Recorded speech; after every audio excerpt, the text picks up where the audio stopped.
Welcome to the Arkaro Insights podcast. We're here to help B2B executives like you get better results using the latest ideas in change and innovation within your organization. And today, we're diving into something I think is really fascinating, a different take on change management. Exactly. We're looking at resistance, but, not as this big problem to overcome, but maybe as, well, as a source of valuable information. That's the core idea. We've got some material here from Arkaro, some podcast excerpts, an article by Garrett Forsyth and Mark Blackwell. Right. Turning roadblocks into roadmap enhancements. Arkaro's do-it-with-you approach to change. Our mission today is basically to unpack that, especially this concept of using resistance constructively. It's crucial, isn't it? Because so many change projects, well, they run into trouble. You hear stats like, 70% of improvement projects don't quite hit their goals. Yeah, that's a huge number. And it suggests we need maybe a smarter way to handle the friction that always comes up. And that's where this Arkaro perspective comes in. They talk about this do-it-with-you approach. And they frame resistance not as just negativity, but almost like a sign of engagement, like it's a natural reaction. It makes sense. If people are pushing back, it often means they care. They see potential issues or they're worried about how it impacts things they value. So ignoring that is like throwing away data. Pretty much. Valuable data that could help you refine the plan, maybe avoid some big pitfalls later on. Okay, so this do-it-with-you thing, it's got 4 steps, right? Starts with understand. What are we trying to understand here? Yeah, understand is phase 1. And it's really about getting a deep grasp of your organization's context for this specific change. Context meaning? Both the technical side, the actual processes or systems changing, and the cultural side. Why do different teams see this as needed? Or maybe, why don't they see it as needed? Right, because the view from the top, maybe seeing a strategic need for an operating model change can be totally different from someone on the ground worrying about their daily tasks. Exactly. And the resistance itself isn't monolithic. It shows up in different ways. How so? Well, someone might argue directly that could signal a flaw in the plan they've spotted. Someone else might just withdraw, seem disengaged. That could mean they don't get the why. Ah, okay. Different signals needing different responses. So how do you actually uncover these things? It's not always obvious. Active listening is key. Really tuning in, not just to the words, but the emotions, the tone. What's not being said. Sounds like you need to create a safe space for that. Absolutely critical. People need to feel they can voice doubts without, negative consequences. The material mentions the 5 whys technique as one tool. Right, the 5 whys. Can you give us a quick refresher on that? Sure. It's pretty simple. Someone raises an issue, say, this new software is too complicated. Instead of stopping there, you ask why. Okay. Maybe they say, because I wasn't trained properly. Ask why. Again, there wasn't enough time scheduled for training. Keep going, maybe 5 times, to peel back the layer. To get to the root cause, not just the symptom. Exactly. Moves you beyond service complaints. Makes sense. The understand phase also talks about looking back at past changes in this organization. Yeah, that's super important. Every company has its history with change, its own sort of change muscle memory. So you look at what worked before, what didn't. Precisely. What barriers kept cropping up? What strategies actually resonated with your people and your culture? Learn from your own past. Avoid repeating mistakes. It's like building on your own internal best practices. You got it. And don't rely on just one feedback channel. Vocal folks are one piece. But surveys, informal chats, observation, you need a rounded picture. Okay, so once you've done that deep dive, that understand piece, next is co-create. How does a resistance fit in here? This is where you really start leveraging that resistance. Co-create is about genuine collaboration, bringing people, including the skeptics, into the process of shaping the solution. So it's not just management deciding and telling. No, not if you want it to stick. This is the do-it-with-you philosophy in action. The article mentions change champions. Who are they? Not just managers. Often not. They're influential people within teams, respected by their peers. They might not have formal authority, but they have trust. They can bridge gaps, advocate, provide that crucial peer influence. Finding those informal leaders. Okay, what else is key in co-create? Addressing the what's in it for me question, the YFM.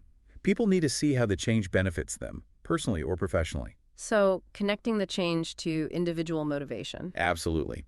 If you can articulate those benefits clearly, tailored to different groups, you could start turning resistance into motivation. Makes sense. And involving them in the roadmap development itself. Yes. If people help build the plan, they own it more. Discussing alternatives, tackling potential issues together, it builds clarity and addresses confusion head-on. And covers those hidden concerns too, maybe. Definitely. And the article also highlights jointly setting up governance, how decisions get made, who's responsible for what. Why is that so important for resistance? Because change, especially big stuff like operating model changes, creates uncertainty about roles, power, decision rights. Defining that stuff collaboratively calms anxieties, builds trust in the process. So those design sessions, blending Arkaro's expertise with the team's internal knowledge, that's where the tailored solutions emerge. Exactly, it's that blend. And remembering that often the people raising objections, they're the ones who care deeply. Their resistance is actually valuable input. It helps refine the proposals. Okay, using feedback to strengthen the plan. Got it. Then comes phase 3, enable. What's the focus here? Enable is all about equipping people for success. It's putting the support structures in place, directly addressing the concerns raised earlier and the solutions you co-created. Making it possible for people to actually do the new thing. The article mentions 80 care. Right. 80 care awareness, desire, knowledge, ability, reinforcement. It's a framework to manage the individual side of change. Helps you systematically identify and remove barriers related to each of those elements. So making sure people know why, awareness, want to desire, know how, the skill, and get encouragement to keep doing it. Reinforcement. It targets support where it's needed. And that links to the tailored skills development mentioned. Directly. If your understand and co-create phases showed specific skill gaps, maybe people felt unsure about new software or processes, enable is where you provide targeted training or coaching to fill those gaps. It's not just generic training, then. No, it should be specific to the needs you uncovered. And it's not just classroom training either. That side-by-side support from consultants, like Arkaro offers. Real-time help. Yeah, coaching and mentoring, right when people are facing challenges during implementation. That builds confidence and practical skills. The idea of pilot programs also fits here, right? Kicking the tires first. Mm-hmm. Pilots let you test things on a smaller scale. Get real-world feedback, make adjustments, learn from small fails before you go big. It reduces risk and lets you fine-tune based on actual experience. Addresses remaining resistance before a full rollout. Okay. And the last phase is sustain. What's the goal there? Sustain is about making sure the change sticks and keeps delivering value long-term. It's not just getting over the finish line of implementation. It's about embedding it. Exactly. Yeah. And building the organization's overall capacity for future change. You do this through things like establishing metrics together to track progress, setting up ongoing feedback loops. So you keep listening even after the main rollout. Definitely. Periodic reviews, checking if processes are working, addressing any lingering issues or persistent resistance. It becomes a cycle of continuous improvement. Looking back at the whole Arkaro approach then, this do-it-with-you model. Yeah. What's the big takeaway for you on leveraging resistance? For me, it really is that fundamental mindset shift. Stop seeing resistance purely as an obstacle. Start seeing it as potentially rich data, information you can use. And their methodology gives a way to actually do that. Yes, the understand, co-create, enable, sustain framework provides a practical structure.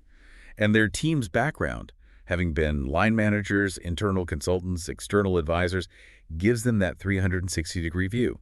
They can spot barriers, adapt the approach, balance the technical and people sides. And build capability within the client's team too, not just do it for them. Right. That we get on the pitch with you idea seems central. So stepping back, it really reframes those bumps in the road. Resistance isn't a stop sign. It's more like, well, like feedback guiding you to a better destination. It's about understanding the undercurrents, co-creating ways forward, enabling people properly, and then keeping that feedback loop going. It suggests resistance isn't really the enemy of change. It could actually be an ally if you handle it right. That's a great way to put it. Handle it constructively. So if you're a B2B executive facing these kinds of change challenges and this way of thinking resonates, you might want to learn more about Arkaro. Their approach seems particularly relevant for complex changes like strategy shifts, operating model upgrades, improving commercial excellence. You can find out more about their services on their website, arkaro.com. That's arkaro.r2com. And they're also active on LinkedIn. And they offer a consultation, don't they? Yes, for a free, no-obligation chat about your specific situation, you can email Mark Blackwell directly. His email is mark@arkaro.com. Definitely worth exploring if you're looking for a more collaborative, effective way to manage change. Well, thank you for listening to the Arkaro Insights podcast. We really hope this deep dive into leveraging resistance has given you some valuable food for thought. And please do share this with any colleagues you think might find it helpful.